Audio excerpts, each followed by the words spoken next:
xaflad tababar loogu soo gabagabeynayay saraakiil ka tirsan ciidanka xoogga dalka Soomaaliyeed oo isugu jiray leeli sarkaal saraakiil xigeeno iyo ururka shanaad ee Gorgor.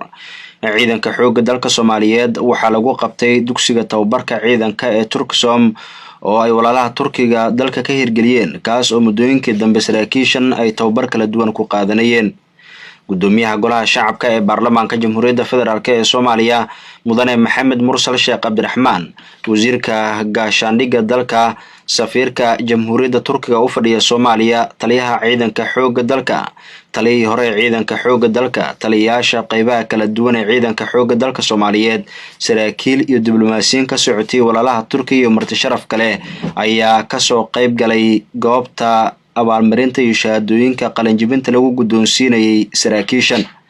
ugu horeyn saraakiishii tababarkan muddada u socday kaalimaha ugu horeeya ka galay ayaa sheegay in dadaalkii ay muddada soo wadeen ay hadda guushiisu gaareen qayb ka mid ah isla markaana diyaar u yihiin difaaca qarannimada Soomaaliyeed. saraakiil ka socotay taliska ciidanka xoogga dalka ee walaalaha Turkiga oo ka hadlay xafladan ayaa sheegay in ujeedka dugsigan loo aasaasay ay ahayd dib u dhiska ciidanka xoogga dalka Soomaaliyeed isla markaana ay sii wadi doonaan dadaalada dib loogu xoojinayo ciidanka qaranka Soomaaliyeed. taliyaha ciidanka xoogga dalka Soomaaliyeed sareeyo guuto Odawa Yuusuf Raage ayaa u sheegay ciidankan qalinjibiyay ama tababarku u soo gabagaboobay in howl adag ay sugayso oo ah difaaca sharafka qarannimada Soomaaliyeed iyo sidoo kale difaaca dhulka jamhuuriyadda.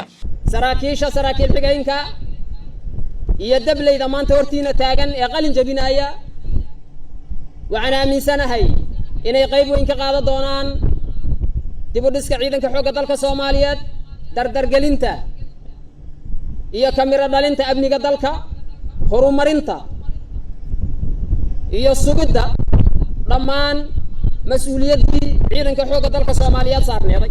wasiirka gaashaandhigga ee xukuumadda federaalk ee Soomaaliya oo sidoo kale ka hadlay xafladan ayaa waxa uu sheegay in ciidankan ay sugayso mas'uuliyad weyn oo ah difaaca qarannimada Soomaaliya, waxaana uu u mahadceliyay guud ahaan saraakiishii ka qayb qaadatay tababarka saraakiishan iyo walaalaha Turkiga.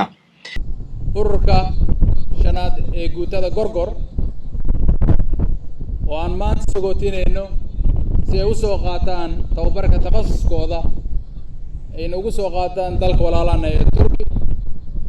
waxaan kula dardaarmaa inay sharafkii iyo karaamadii ee ummadda Soomaaliyeed ay ugu diyaargaroobeen inay dhiigooda ku bixiyaan inay ilaaliyaan iyagoo sharfan oo aad u qiimo badan, sidoo kale wax badanna ka soo faa'iidaystay inay dib noogu soo laabtaan.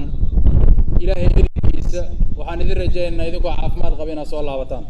gudoomiyaha golaha shacabka ee baarlamaanka Jamhuuriyadda Federaalk ee Soomaaliya mudane Maxamed Mursal Sheekh Cabdiraxmaan ayaa marka hore u hambaliyay saraakiishan maanta tababarku u soo gabagaboobay, waxaana uga mahadceliyay walaalaha Turkiga ka qayb qaadashada xoojinta iyo dib u dhiska ciidanka xoogga dalka Soomaaliyeed.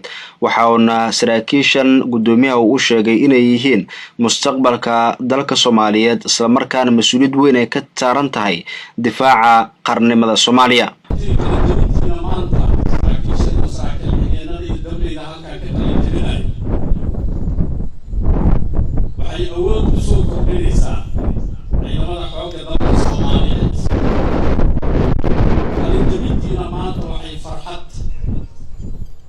kusoo kordhinaysa shacabka Soomaaliyeed.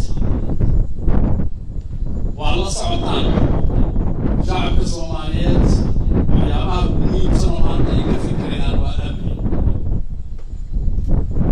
Soomaaliya waa waddan barwaaqo ah, shacabkiisa hadday amni helaan dhulkooda ku filayan iyo baddooda.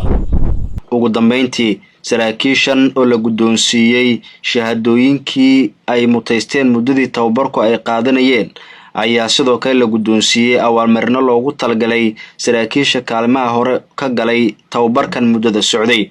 waxaan ugu dambeyn ay goobta ku soo bandhigeen gaadi kacyaar ay u riyaaqeen madaxdii kala duwaneyd ee ka soo qayb gashay xafladan. Ibraahim Gudle Isxaaq, raadiyaha iyo telefishinka qaranka Soomaaliyeed, magaalada Muqdisho.